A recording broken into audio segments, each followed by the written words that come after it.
Kalimera.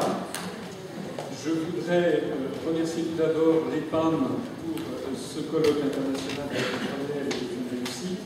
Et je voudrais, au nom des 3700 adhérents et des milliers de sympathisants de notre jeune mouvement politique en France, remercier le secrétaire général Dimitris, ainsi que les personnes que j'ai rencontrées et qui nous ont permis de mettre à bien ce projet pour la France, c'est-à-dire notamment Thanasis, Olga, ainsi que Angeliki, et puis aussi Kenisia, qui nous ont aidés à faire des traductions. Je vais vous présenter une projection PowerPoint qui sera à la fois en français, en anglais et aussi en grec. Donc, je conseille notamment aux personnes qui lisent l'anglais, qui lisent le grec, de regarder les planches que je vais présenter sur cette conférence. Donc, le titre, c'est exactement Qui a voulu l'euro et pourquoi. Alors, peut-être les personnes à la tribune devraient d'ailleurs peut-être se déplacer parce qu'elles vont avoir du mal à voir ce qui est écrit. Ça serait peut-être Il y a un proverbe en français, qui d'ailleurs je crois vient d'Afrique francophone, et qui dit « Si tu ne sais pas où tu vas, regarde d'où tu viens ». Il est donc toujours très important de regarder d'où nous venons et d'où vient l'histoire, et en particulier s'agissant des Grecs. Eh bien, je voudrais dire ici à vos amis grecs que les premiers inventeurs d'une monnaie plurinationale, eh bien, ce sont les Grecs eux-mêmes. Il faut revenir à l'Ancien Testament. Avec Alexandre le Grand, il s'agit d'un extrait tiré du premier livre des Maccabées. Dans le premier livre des Maccabées, on apprend qu'Alexandre, fils de Philippe, macédonien, poussa jusqu'aux extrémités du monde en amassant les dépôts d'une quantité de nations, et la terre se tut devant lui. Le cœur d'Alexandre s'exalta et s'enfla d'orgueil. Il rassembla une armée très puissante, soumit les provinces, les nations, les dynastes, et en fit ses tributaires. Vous savez qu'Alexandre le Grand mourra et qu'ensuite son empire va être partagé entre des successeurs grecs et notamment la dynastie grecque des Séleucides. Séleucides et Antiochos IV Épiphane, qui va régner sur la Judée, va imposer en fait une monnaie unique à l'ensemble de la Judée, quels que soient les peuples et qui le composent.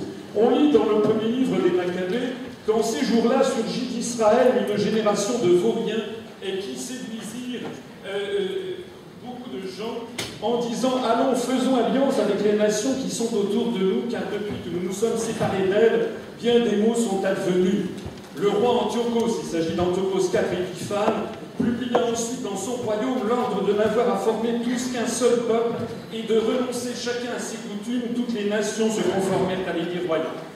Et pour former ce seul peuple, cette même nation, eh bien, Antiochos IV Épiphane a l'idée d'instaurer une monnaie unique sur l'ensemble de ses terres. Sauf que le problème qui se pose, c'est que cela ne se passe pas comme il l'a prévu.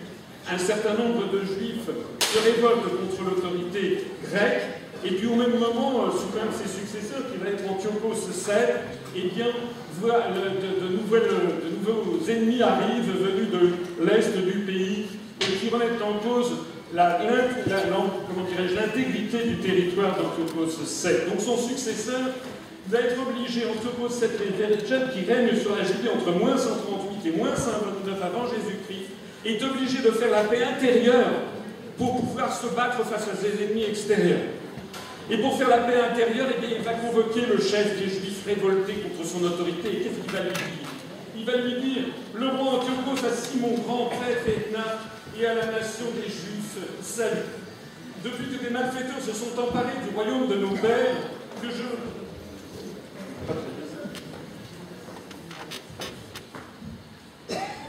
je prétends revendiquer le royaume afin de rétablir la situation antérieure et que j'ai levé autant de troupes et de vaisseaux de guerre avec l'intention de débarquer dans le pays pour tirer vengeance de ceux qui l'ont ruiné et qui ont dévasté, eh bien je te permets à toi de battre monnaie à ton empreinte avec cours légal dans ton pays, que Jérusalem et le temple soient libres, que toutes les armes que tu as fabriquées, des forteresses que tu as bâties et que tu occupes demeurent.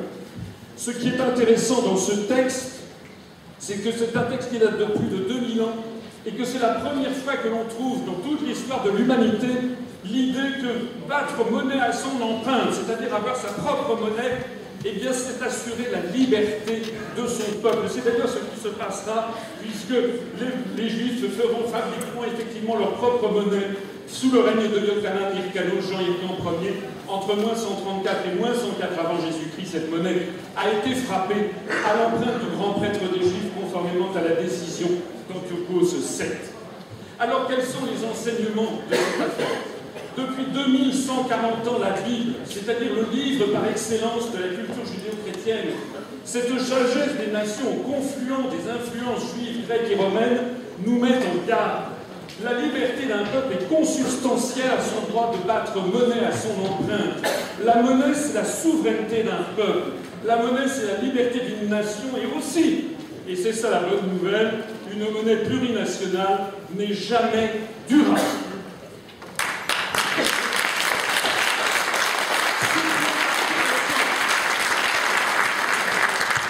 Rassurez-vous, je ne me prends pas pour un télévangéliste. Ce qui est intéressant, c'est que toute l'histoire ultérieure a donné raison au premier livre des Maccabées. Nous avions par exemple le sesterce de l'Empire romain. Le sesterce, monnaie unique de l'Empire romain, a été démantelé à la dislocation de l'Empire. Nous avions le dirham, le califat omeyyade. Le califat omeyyade, lorsqu'il s'est désintégré, le dirham, monnaie unique du califat omeyyade, a été démantelé à la dislocation de l'Empire. Et pour parler d'une monnaie, la première monnaie supranationale des temps modernes, eh bien c'est le réal espagnol, que l'Espagne avait imposé à toutes ses colonies, notamment toutes ses colonies en Amérique latine. Ce réal, regardez, parce qu'il est intéressant à regarder de près, qui a été développé notamment au XVIIIe siècle. Il y avait marqué de part et d'autre « Utraque unum ». C'est du latin. Utraque unum, ça veut dire « nous sommes tous un ». C'est la volonté de bâtir un empire mondial. Tous les peuples ne doivent plus en former qu'un seul. Et si nous regardons également cette monnaie, vous voyez qu'il y a deux colonnes, avec marqué de part et d'autre plus ultra. Plus ultra, c'est également du latin. Plus ultra, ces deux colonnes représentent en fait ce que l'on appelait les colonnes d'Hercule, c'est-à-dire le détroit de Gibraltar. Plus ultra, ça veut dire toujours plus au-delà dans la conquête du monde. Toujours plus au-delà pour conquérir l'ensemble du monde et le mettre sous une seule et même férule. Si vous regardez cette pièce avec justement cette colonne sur laquelle il y a cette banderole plus ultra, agrandissons-la et vous verrez quelque chose que vous ne saviez peut-être pas. C'est que c'est cela qui a donné le symbole du dollar. Parce que, effectivement, le réal espagnol s'est répandu dans toute l'Amérique du Nord. Avant même la création du dollar, c'était la monnaie en argent qui se permettait d'avoir une monnaie d'échange dans les colonies des États-Unis avant qu'ils ne deviennent indépendants. Si l'on regarde toujours cette monnaie, eh bien, le réal espagnol s'est désintégré lui-même à partir de 1813. Le démantèlement du réal espagnol, parce que c'est la règle qui apparaît, qui est l'illustration de ce qu'on trouve déjà dans le premier livre des Maccabées dans la Bible.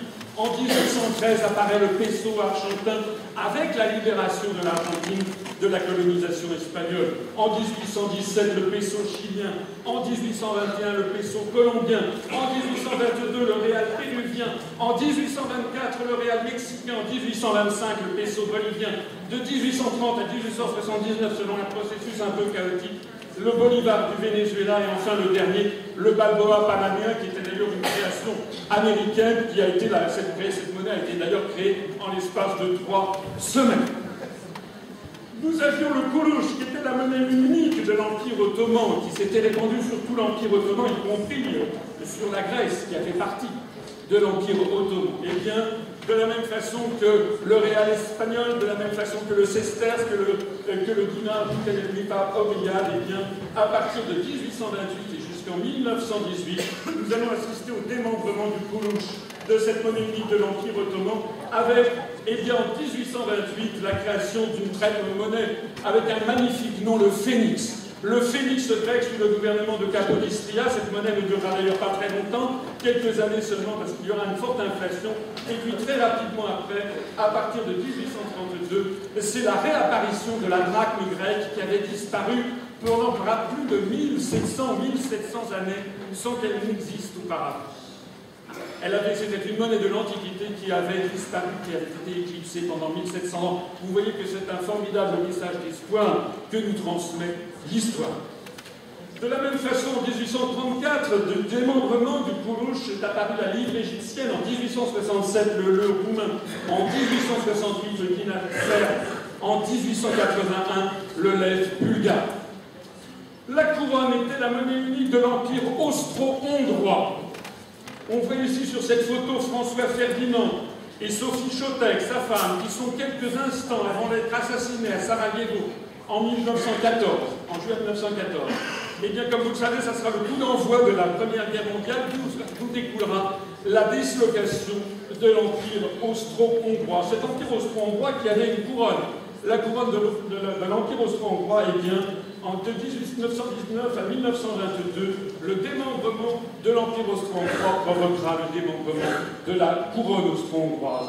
Par exemple, ici, avec la création de la couronne du dinar yougoslave, qui prendra 2 années. Dans un premier temps, on mettra un timbre sur les anciens billets. Dans la zone de la nouvelle Yougoslavie, on créera le dinar de la Yougoslavie. De la même façon sera créée la couronne tchécoslovaque en 1919, également avec la position d'un timbre, ce sera réglé d'ailleurs en l'espace de 3 mois. De la même façon que de 1919 à 1922 puis 1925 sera créée la couronne autrichienne avec d'abord un timbre unique Deutsches Reich, c'est-à-dire l'Autriche allemande, puis après un épisode de forte inflation comme en Allemagne en 1923, apparaîtra le shilling autrichien. Et puis également la couronne hongroise de 1920 à 1921. Je n'ai malheureusement pas le temps de vous parler de toutes les monnaies plurinationales du XXe siècle qui ont explosé, notamment les monnaies coloniales de l'Empire français, les monnaies coloniales de l'Empire britannique. J'irai simplement pour vous montrer l'une des dernières à avoir explosé, c'est le rouble soviétique, qui était la monnaie unique de l'Union soviétique. Eh bien, à partir de 1991, le démembrement de l'URSS a provoqué à son tour le démembrement des monnaies et l'apparition de toute une série de nouvelles monnaies de 1990 à 1993 avec le LATS de la Lettonie, la couronne estonienne, le manat azerbaïdjanais, le litas lituanien, également le rouble biélorusse, le leu de Moldavie, le som de Kirghizistan, le somomi du Tadjikistan. Et puis encore aussi l'apparition du tenge kazakhstanais en 1993, du manat du Turkménistan, du drame arménien, du soum-ouzbek, sans parler même du rouble de la Fédération de Russie. Alors, quels sont les enseignements que l'on peut tirer de cette rapide fresque qui nécessiterait que je vous en entretienne pendant beaucoup plus longtemps? Dans tous ces cas, dans tous ceux que nous avons vus tout au long de l'histoire, les nouveaux États affirment leur indépendance et leur liberté en refusant de rester dans un système de monnaie unique. Et, quoique sortant de la guerre, et sans expérience souveraine, parfois des pays extraordinairement pauvres, comme le Bangladesh ou la Guinée, eh bien, ont réussi à créer une monnaie sans encombre, une monnaie nationale en définitive, très facilement et rapidement, dans le meilleur des cas en quelques semaines, dans le pire des cas en 4 ans. Sortir d'une monnaie unique, c'est beaucoup plus facile que d'y rentrer. Voilà la vérité.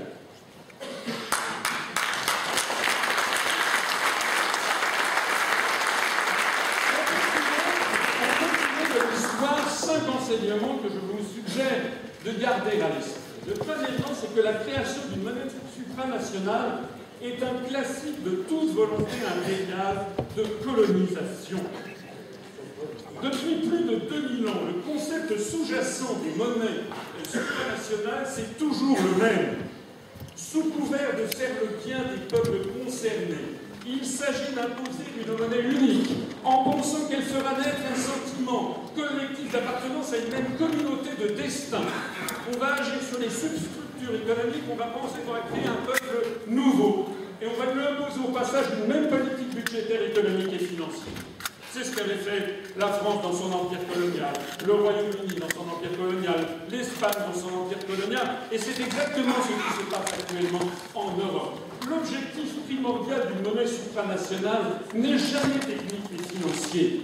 On a vendu au peuple d'Europe en 1992 l'idée que l'euro allait nous apporter plus de croissance, plus d'emploi. C'était faux. Tous les économistes sérieux savaient que ce serait forcément un sous-optimum collectif. Mais ce n'est pas pour cela qu'a été créé l'euro. C'était parce que l'objectif d'une monnaie supranationale, c'est toujours un objectif politique, plus précisément un objectif impérial et colonial.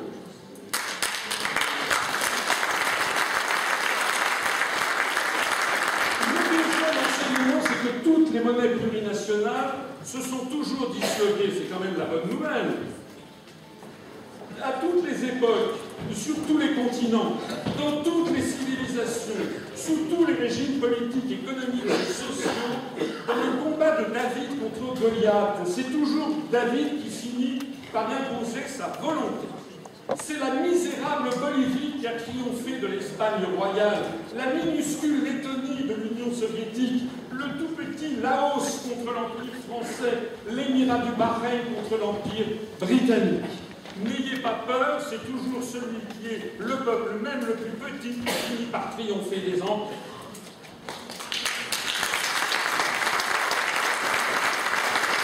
Le troisième enseignement, c'est que la durée de vie moyenne d'une monnaie supranationale est empiriquement de l'ordre de quelques décennies.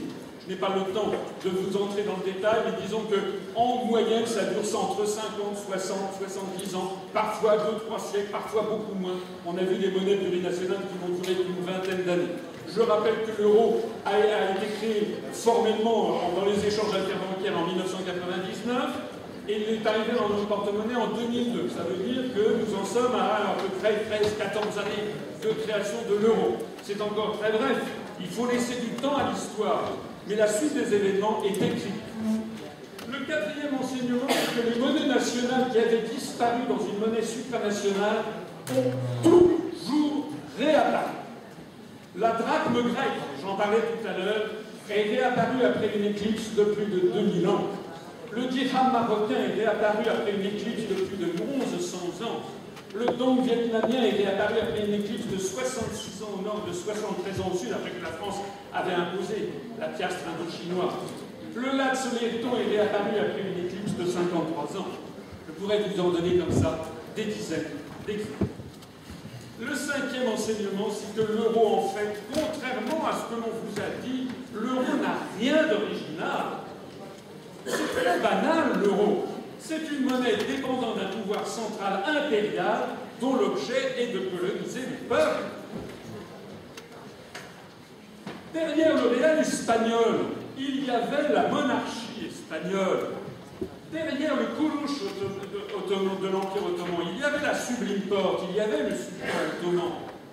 Derrière la couronne austro-hongroise, il y avait la monarchie de Habsbourg. Derrière le Chine de l'Est africain, il y avait l'Empire britannique, la roupie indienne. Derrière le rouble soviétique, il y avait l'État soviétique. Derrière le dinar yougoslave, il y avait l'État yougoslave. Et derrière l'euro, il y a quoi? Qu'est-ce qu'il y a derrière l'euro? Alors je vous propose un début de réponse en vous posant cette question. Qui a eu le premier l'idée d'une constitution européenne? Pour cela, j'ai une réponse que je vous propose. C'est une interview du général Eisenhower dans le très grand magazine français Paris Match du 27 octobre 1951, page 18, c'est le numéro 136, pour ceux qui avaient des précisions. Dans ce numéro de 1951, le général Eisenhower, qui n'était pas encore président des États-Unis, il était à la tête du chef, c'est-à-dire l'équivalent de l'auto, a fait cette interview que vous voici ici le scan, et donc voici l'agrandissement. La question du journaliste, que pensez-vous de la Fédération européenne? Réponse de Eisenhower en 1951, rien ne pourrait nous être plus agréable que d'apprendre que les États d'Europe occidentale ont décidé de réunir dans une ville d'Europe, disons à Luxembourg, des délégués responsables avec le mandat de rédiger l'acte constitutionnel de l'Europe, de désigner la capitale et de dire qu'à partir du 1er janvier, l'Europe occidentale ne sera que de fédération. Aucune décision ne pourrait mieux nous aider dans la tâche que nous poursuivons. Les inventeurs de la Constitution européenne, ce n'est ni la France, ni l'Allemagne, ni le Royaume-Uni, d'ailleurs ils n'ont pas de constitution au Royaume-Uni, ce sont les États-Unis qui l'ont suggéré dès 1951. Par ailleurs, puisque nous parlons de l'euro, qui a eu le premier l'idée d'une monnaie européenne? Cette fois-ci, je vous conseille de lire le Daily Telegraph, le journal britannique du 19 septembre 2000. Et qu'est-ce qu'on lit dans le Daily Telegraph du 19 septembre 2000? Un article du journaliste d'investigation britannique Ambrose Evans Pritchard.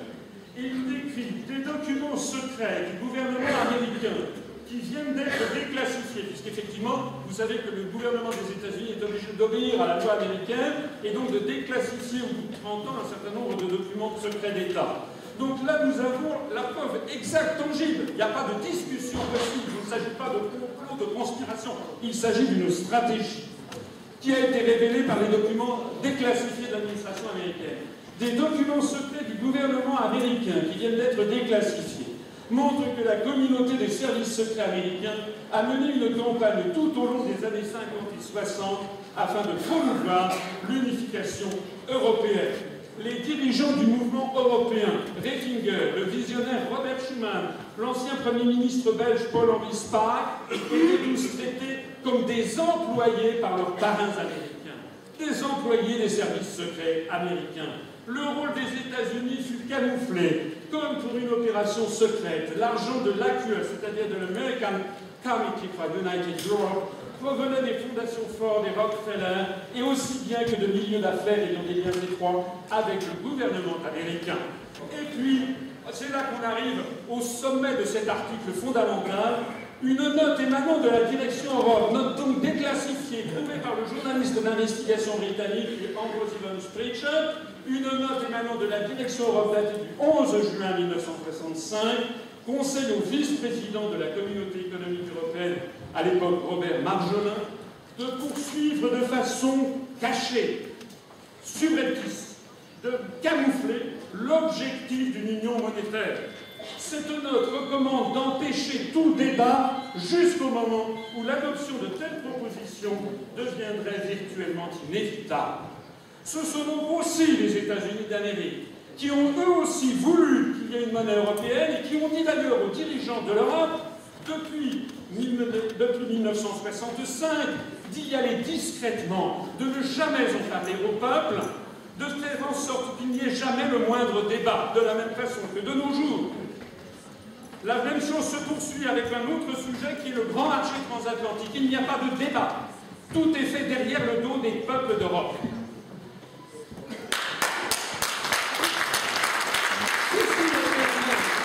Ceci permet de tirer une conséquence que je crois importante, surtout dans un pays comme la Grèce, où le sentiment anti-allemand est parfois vigoureux et on peut le comprendre. J'insiste sur le fait que ce n'est pas l'Allemagne qui a forcé les pays d'Europe à adopter une monnaie commune. Ce sont les États-Unis qui ont forcé l'Allemagne et les pays d'Europe à adopter une monnaie commune, à commencer par l'Allemagne. Et c'est un véritable chantage qui a été fait sur le gouvernement allemand au moment de la réunification allemande. D'ailleurs, l'écrasante majorité du peuple allemand ne voulait pas de l'euro. On le sait puisque une révélation récente a été faite d'une déclaration, d'une interview qui avait été gardée secrète par le chancelier Helmut Kohl, qui avait été faite en 2002, je crois, qui a été révélée simplement le 9 mars 2013. Helmut Kohl vit toujours, d'ailleurs, il n'a pas du tout démenti cette information. Le chancelier d'Allemagne avait dit aux journalistes britanniques qui l'interrogeaient: je savais que nous aurions perdu un référendum sur l'introduction de l'euro en Allemagne. C'est tout à fait clair. J'aurais perdu avec 70% de non contre 30% de oui. J'ai agi comme un dictateur. Voilà le mot lâché. Il s'agit bien d'une dictature qui est imposée au peuple, y compris d'ailleurs au peuple allemand. D'ailleurs, les élites du monde économique financier allemand actuellement ne veulent plus de l'euro. On le sait puisque, par exemple, le 30 avril 2011, Axel Weber a démissionné de la présidence de la Bundesbank pour protester contre la politique de la Banque centrale européenne. Je n'ai pas le temps d'expliquer ici, on en parlera peut-être pendant les questions. Pourquoi les Allemands, en fait, veulent sortir de l'euro? Parce qu'ils ont peur que ça leur coûte des centaines de milliards d'euros. Même l'un des responsables du patronat allemand fait un peu plus de 1000 milliards d'euros qui retombent en fait sur le poids financier de l'Allemagne. Je vous expliquerai peut-être tout à l'heure, si vous voulez, comment fonctionne l'euro, qui n'est pas une monnaie commune. Et en réalité, il y a un afflux d'euros venant des pays du Sud, la Grèce, l'Espagne, l'Italie, le Portugal, un petit peu la France, mais moins, qui viennent se réfugier en Allemagne dans l'hypothèse où l'euro explosera. Or, ceci a pour effet de dégrader très très rapidement le bilan de la Bundesbank allemande et donc la solidité de la monnaie allemande. Donc c'est pour ça que les uns après les autres, les dirigeants du monde économique allemand démissionnent. On a appris le 9 septembre 2011 que c'était Jürgen Stark, le chef économiste allemand de la BCE, qui a démissionné à son tour avec fracas en disant qu'il ne pouvait pas supporter, ne pouvait pas accepter la politique de la Banque Centrale Européenne qui entraînait selon lui toute la zone euro, dont l'Allemagne, dans le désastre. Le 31 août 2012, c'est le successeur de M. Axel Weber à la Bundesbank qui, à son tour, a voulu démissionner de ses fonctions. Alors, qui est-ce qui sauve l'euro en ce moment? Eh bien, il suffit de regarder la presse. Ce sont les États-Unis qui exigent le sauvetage de l'euro. Le 16 septembre 2011, M. Timothy Geithner, qui était à l'époque le secrétaire au Trésor américain, s'est invité à Wrocław devant une réunion des ministres de l'Eurogroupe, comme on dit, c'est-à-dire des ministres des Finances des pays de la zone euro, et comme le dit ce journal français, pour faire la leçon aux Européens en leur intimant l'ordre de sauver l'euro. On sait également que c'est le 4 novembre 2011 au sommet du G20 de Cannes. C'est le président Obama qui a exhorté les dirigeants européens à résoudre la crise de l'euro, qu'il voyait comme la principale menace pour l'économie américaine et pour sa réélection, c'est du moins ce qu'il disait. On sait également que cette femme, qui est Madame Leigh Brainard, il s'agit d'extrait du New York Times, cette femme, elle est en fait sous-secrétaire du Trésor pour les affaires internationales. Derrière la scène, c'est ce que dit le New York Times. Elle a fait 17 voyages discrets en Europe au cours des années 2000 et 2011 pour la préservation de la zone euro et de sa monnaie. Et pourquoi cela? Eh bien parce que tout simplement les États-Unis craignent que si l'euro se disloque, c'est l'ensemble de l'échafaudage politique qui s'appelle construction européenne qui se disloque aussi. Je vous ai rappelé tout à l'heure que ce sont les États-Unis qui ont exigé une constitution européenne dès 1951. J'aurai l'occasion peut-être pendant les questions de vous rappeler que ce sont les États-Unis qui étaient derrière la fameuse déclaration Schuman, celle en fait qui a été rédigée par Dean Acheson à partir de 1950 pour lancer la processus de construction européenne. Dans le cadre, il s'agissait tout simplement de très grandes géopolitiques. Après les conférences de Téhéran de 1943, de Yalta de 1944 et de Potsdam de 1945, l'Union soviétique et les États-Unis d'Amérique s'étaient partagé le gâteau Europe et les États-Unis avaient pris la partie occidentale. Sauf que là où Staline pouvait y aller avec des coups d'État et des coups de force, parce que c'était la personnalité de Staline d'une part, parce que d'autre part l'Europe orientale n'était pas peuplée traditionnellement de démocratie, les Américains, pour mettre la main sur le glacis géopolitique occidental, ont été obligés d'inventer cette construction européenne qui sert en fait leurs intérêts. Alors, comme les Allemands sont forcés de rester dans l'euro où ils ne veulent pas, eh bien ils ont des exigences. La première des exigences, c'est que puisqu'ils sont obligés de payer, ils disent très bien, on va être obligés de payer, mais alors comme c'est nous qui payons, eh bien, il faut que les autres se plient à notre politique. Ce qui fait que l'euro mécontente tout le monde. Parce que vu des pays du Sud, vu de Grèce, vu d'Espagne, vu d'Italie, vu du Portugal, mais aussi vu de France, l'Allemagne réapparaît de plus en plus comme quelque chose de menaçant, comme une puissance qui veut nous dominer, nous imposer son mode de vie, c'est vrai. Mais vu de Berlin, les Allemands, eux, ont le sentiment d'être victimes d'une injustice, d'être obligés de payer de plus en plus pour les pays du Sud, alors qu'ils ne le veulent pas. Donc tout le monde est mécontent de cette monnaie unique. On voit très bien que nous allons vers une explosion générale. En attendant, les Français et les Britanniques avaient choisi le mot de écu pour la monnaie unique. Vous vous rappelez pourquoi peut-être écu? Parce que vous connaissez les Français. Les Français sont toujours un petit peu arrogants. Ils aiment toujours un petit peu leur histoire nationale, et puis ça faisait penser bien la pièce qui était celle de Louis XIV du grand siècle. On avait l'impression que la France était encore la grande nation du XVIIIe siècle. Et puis les Britanniques étaient heureux parce que ECU c'était un acronyme anglais, ça voulait dire European Currency Unit. Sauf que le problème, c'est que les Allemands, eux, n'en voulaient pas parce que ECU, ça faisait penser à la bière. La bière ECU, ça faisait penser, donc ils ont dit non. Et puis ça faisait penser aussi à la vache, dit Kuhn. Donc les Allemands ont dit non. En fait, puisqu'on les force à être dans l'euro, dans cette monnaie commune, et puisque c'est eux qui vont être obligés de payer le plus possible, ils se sont dit très bien, mais alors au moins laissez-nous le choix de la monnaie. Et ils ont choisi quoi? Eh bien ceux qui donc ont imposé le nom de euro. Euro, il paraît que ça plaisait à tout le monde, à presque tout le monde. Presque tout le monde, parce qu'en grec, ça se dit euro. Je ne parle pas bien le grec, mais en grec, ça n'a pas plu. Pourquoi? Eh bien, parce que ça faisait penser à Aura, l'urine, et aussi parce que ça fait penser à Euros, qui est l'un des dieux, l'un des grands vents de la mythologie grecque, le vent de l'Est qui apporte les tempêtes. En d'autres termes, et je suis ici ému de parler à quelques centaines de mètres du Parthénon, dans ce pays qui a inventé la démocratie, qui a forgé les plus grands mythes du monde occidental, ceux que quand j'étais petit, quand j'avais 8 ans, 9 ans, je lisais avec plaisir dans mes livres d'histoire, parce qu'on a même à 9 ans en France, à cette époque-là, on parlait des mythes grecs. Et bien dans ce pays qui a inventé la mythologie, une mythologie sans équivalent dans l'histoire, le moins que l'on puisse dire, c'est que ce nom de Euro, c'était déjà très mal parti. Je vous remercie de votre attention.